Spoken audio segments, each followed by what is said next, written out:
Mohamed Hassan, professeur, deuxième membre du trio. Oui. Moi, je n'avais rien préparé, donc, mais je peux parler, il n'y a pas de problème, parce que je n'ai repris du service qu'il y a un mois à l'Institut Pasteur. Je devais partir à la... Oui. Ça y est, au moins, on ne m'a pas dit hal.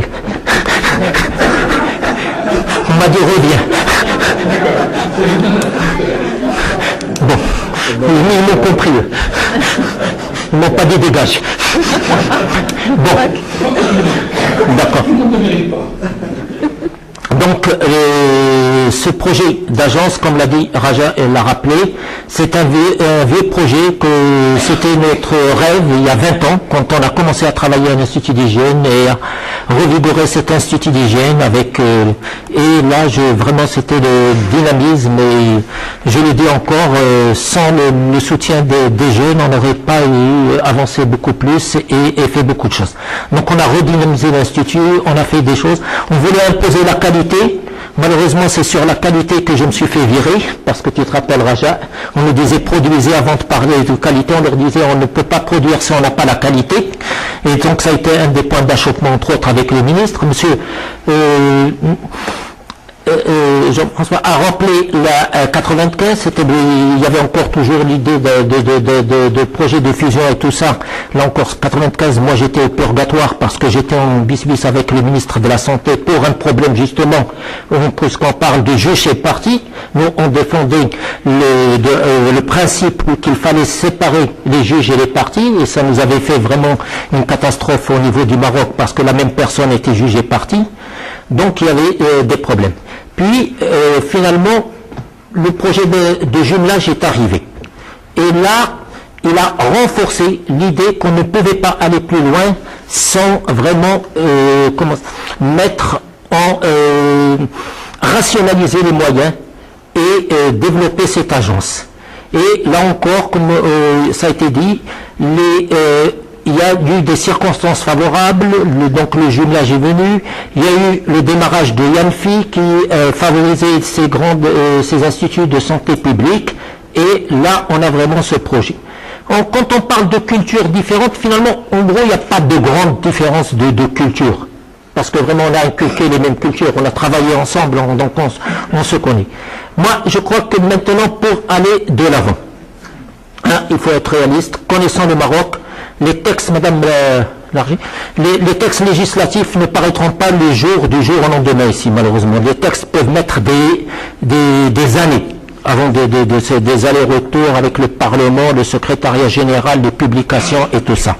Mais, moi, j'ai été élevé par un grand monsieur qui était le doyen Farage, et qui, lui, s'il avait attendu les textes, il n'aurait jamais créé la faculté de médecine. Et des fois, quand il voulait vraiment avancer les choses, il prenait ses textes, il a été le premier ministre de la Santé au Maroc après l'indépendance, et donc tout le monde le connaissait, le premier médecin. Il prenait son texte, il allait chez le premier ministre et il lui signe. Donc si on veut vraiment faire avancer certaines choses, il les signait. Donc il faut vraiment que Madame la ministre vraiment puisse faire avancer rapidement. Mais en attendant que les textes, moi je crois que si on veut, il faut... Bon, maintenant c'était des projets. Maintenant il faut passer à la deuxième étape opérationnelle, et le plus tôt le mieux serait de nommer un directeur de l'agence. Ou, même s'il n'y a pas encore les textes, mais il faut nommer une tête à cette agence pour pouvoir commencer à travailler comme une agence et nommer les responsables des différentes structures. C'est la seule façon de commencer à... Sinon, on va perdre beaucoup de temps, on va perdre le momentum et si on attend les textes. Moi, c'est mon point de vue. Alors, le problème, monsieur Jean-François Girard insiste sur les sciences humaines, et monsieur Truchot se rappelle, on a toujours insisté qu'il fallait un département de sciences humaines dans cette agence. Et c'est très important, parce que pour pouvoir appliquer un certain nombre d'idées dans le domaine de la santé, il faut connaître les populations. Ça ne sert à rien d'essayer d'implémenter des choses si on ne connaît pas si ça va être accepté ou comment leur faire accepter. Donc ça, c'est vraiment très important et ce département fait partie de l'agence aussi. Donc voilà, en gros, je pourrais...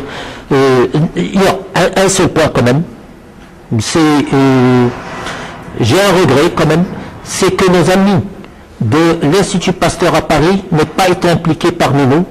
Parce que quand même, en tant que directeur de l'Institut Pasteur, je le dis, on est lié par des accords et il aurait été souhaitable qu'ils soient impliqués avec nous.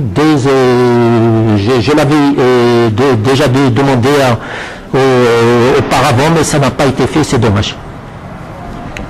Merci beaucoup. Merci Mohamed. Il ne m'appartient pas de prendre la défense de l'Institut Pasteur de Paris. Je ferai une remarque à la limite de l'espièglerie ou de la perfidie, c'est qu'ils ont leurs propres problèmes.